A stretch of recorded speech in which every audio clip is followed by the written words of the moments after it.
Okay, guys, we're sitting down by the car. I just came back from working on my car. I came here to give this a wiping off because I'm probably going to take it out in a little bit. Might take it out from this point on. Today, I was working on the Outlander. I think the video camera turned off as I was talking. Bottom line is I lost fuel pressure, and as I was diagnosing it, it came back, which is the worst nightmare of all time, because it makes it impossible to diagnose. So when it was all said and done, basically all I did was there's 2 relays in series. I took those 2 relays out and replaced them with 2 other relays. Those 2 relays do get hot. They do have 200,000 miles on them. That is not the correct way to diagnose anything.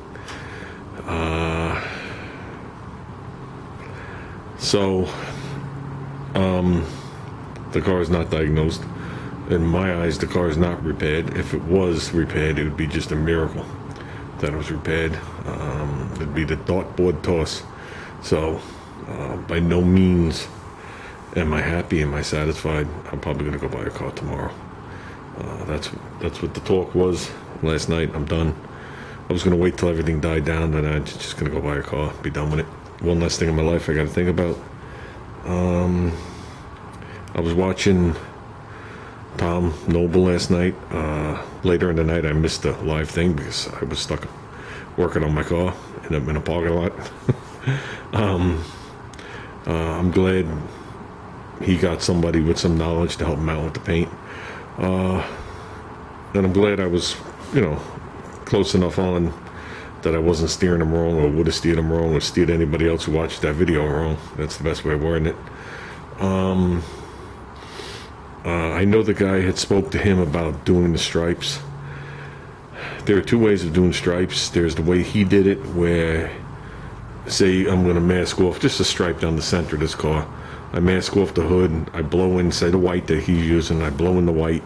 You don't have to keep the white heavy if you want to work with it. You can blow it as you come to the ends.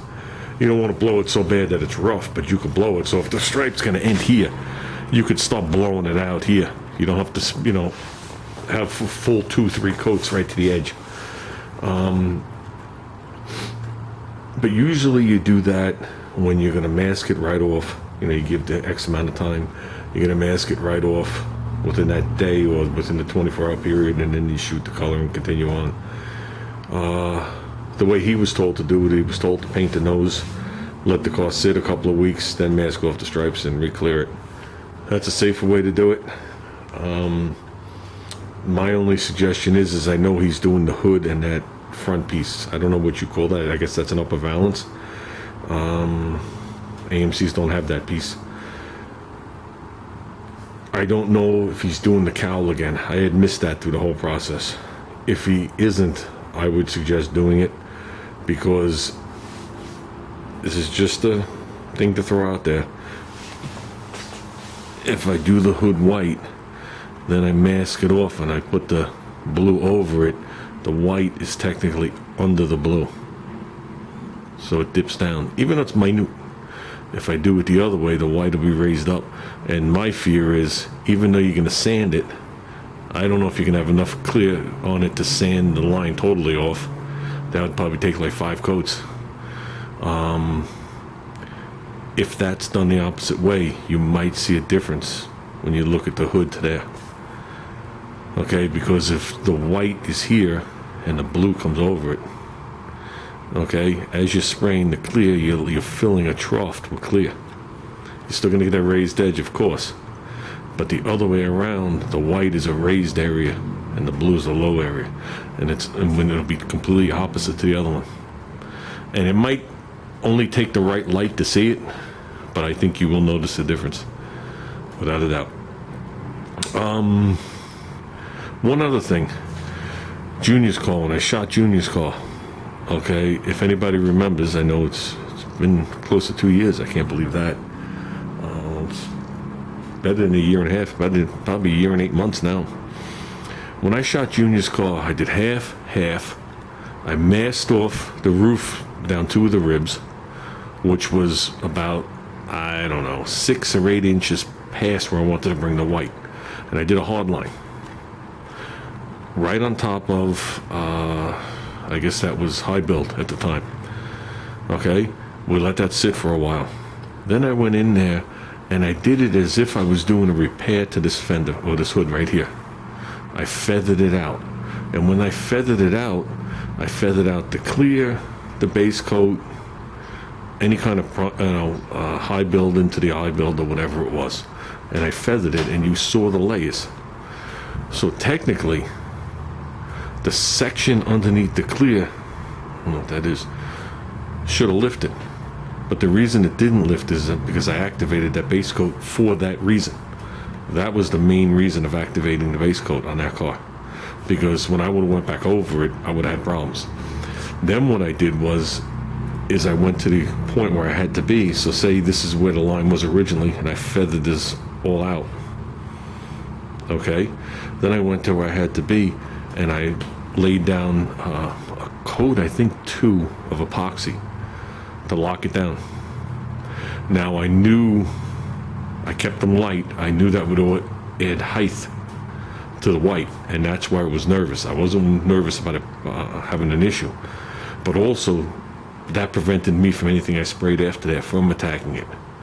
Okay, then I laid down a couple of coats of white.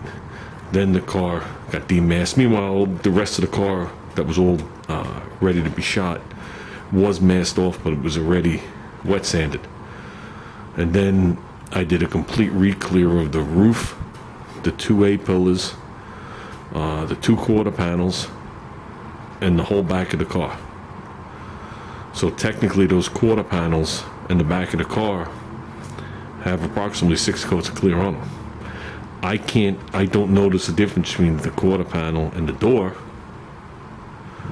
You know what I mean? With the extra clear on there, it just gives me more to wet sand off. And when I run my hand across the line, it's very minute if I notice anything at all, but I haven't wet sanded it yet. But 90% of the line, the molding goes over. That's why I did it that way. But the point is I've already broke through clear. You can break through clear. Because if the statement that they made was 100% accurate on every paint job, you can never repair anything. Because no matter what you do to repair a car, you're going to break through the clear. If there's a dent here, I'm going to break through the clear to repair this. I am going to hit bare metal. I am going to hit whatever kind of primer they used, whatever kind of etch they've used. I'm going to use hit whatever kind of base coat they used. And it's one of those magic items could be your problem by it being uncured. So, like I said, it has nothing to do with the brand name that you used, because you said what it was. I don't really know. The question from me to you is, was that base coat activated? I'm just curious, just to answer my own question. You know what I mean? Like this base coat on this car, I don't know if it's activated at all. I didn't paint this car. So I could do a repair on this, and it could wrinkle all over the place. I really don't know. I don't even know what brand name this paint is.